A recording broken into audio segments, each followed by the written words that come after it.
नमस्कार दोस्तों, मैं राजेंद्र किराड़ और आज मैं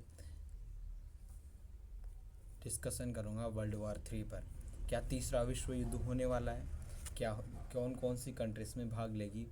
और ईरान पर हमला क्यों किया इजराइल ने? उसका साथ अमेरिका क्यों दे रहा है? अमेरिका का इसमें क्या फ़ायदा है? ये सब चीज़ों की बातें आज हम इस वीडियो में करेंगे, तो इस वीडियो को बिना स्किप करते हुए आगे देखिए।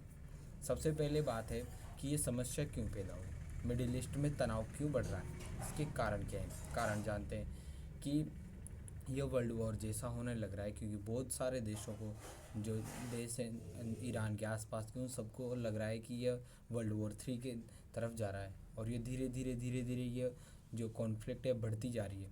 और ये अब हम ये जानते हैं कि ये अस्थिर क्यों है, मिडिल ईस्ट अस्थिर क्यों होता जा रहा है, क्यों इसमें लड़ाइयाँ बढ़ती जा रही है।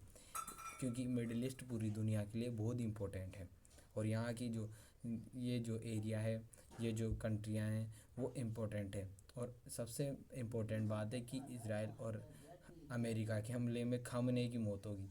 खामने की मौत ने बहुत बड़ा इम्पैक्ट डाला है वहाँ पर। और ये जो एरिया है, मेन इस एरिया का है इम्पोर्टेंट कि यहाँ ऑयल का सबसे बड़ा क्षेत्र है। ऑयल यहाँ सबसे ज़्यादा होता है और ऑयल के साथ साथ यह जो क्षेत्र है ईरान इस हमले में किया है, तो यह पूरे वर्ल्ड की इकोनॉमी पर निर्भर करता है। पूरी वर्ल्ड की इकोनॉमी को बिगाड़ देगा ये जो हमला है। अब इसमें कोई एक क्षेत्र नहीं लड़ रहा, इसमें धर्म, राजनीति और रिसोर्सेज की लड़ाई है। इसमें भी सबसे ज़्यादा रिसोर्सेज की लड़ाई है क्योंकि अमेरिका अपने पेट्रोलियम, जो ईरान का पेट्रोलियम है, उस पर निगाहें गड़ाए, उसको वहाँ का पेट्रोलियम चाहिए। इसके लिए वो इजराइल का समर्थन कर रहा है और ईरान पर हमला करवा रहा है। यह बहुत ग्लोबल इम्पैक्ट डालेगा। तो आगे चलते हैं। अब मैं बताना चाहता हूँ कि जो ईरान है वो प्रॉक्सी वार करा रहा है। प्रॉक्सी वार वो होता है जिसमें एक कंट्री दूसरी कंट्री को अपना सपोर्ट करने के लिए जो दुश्मन कंट्री होती है उस पर हमला करवाती है। इस ऐसे ही ईरान ने भी हमले करवाए हैं, जैसे कि लेबनान पर हिजबुल्ला का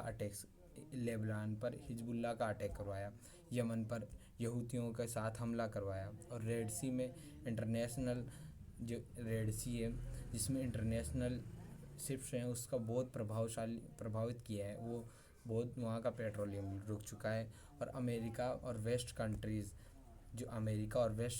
है वो भी इसराइल को सपोर्ट कर रहे हैं क्योंकि उनका फ़ायदा है इसमें। अमेरिका इसराइल को हथियार दे रहा है और उसकी कंपनियों को फ़ायदा मिल रहा है, अमेरिका की कंपनियों को, क्योंकि उसके जो भी वॉर जोन है, वॉर के रिसोर्सेज हैं, वो बेच रहा है।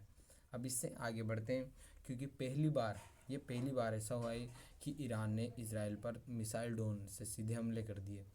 इसराइल भी उसका दे रहा है, पर पहले इसराइल ने और अमेरिका ने मिलकर हमला किया था। अगर आप इस वीडियो का मकसद बनाने का ये है कि वर्ल्ड वॉर 3 होने वाला है या नहीं होने वाला, तो मैं आपको बता दूं कि इस वॉर में ईरान और इसराइल की वॉर में यदि अमेरिका, अरब कंट्रीज़ और रशिया और चाइना इसमें आ जाते हैं तो ये वर्ल्ड वॉर 3 का आगाज़ हो जाएगा और वर्ल्ड वॉर 3 हो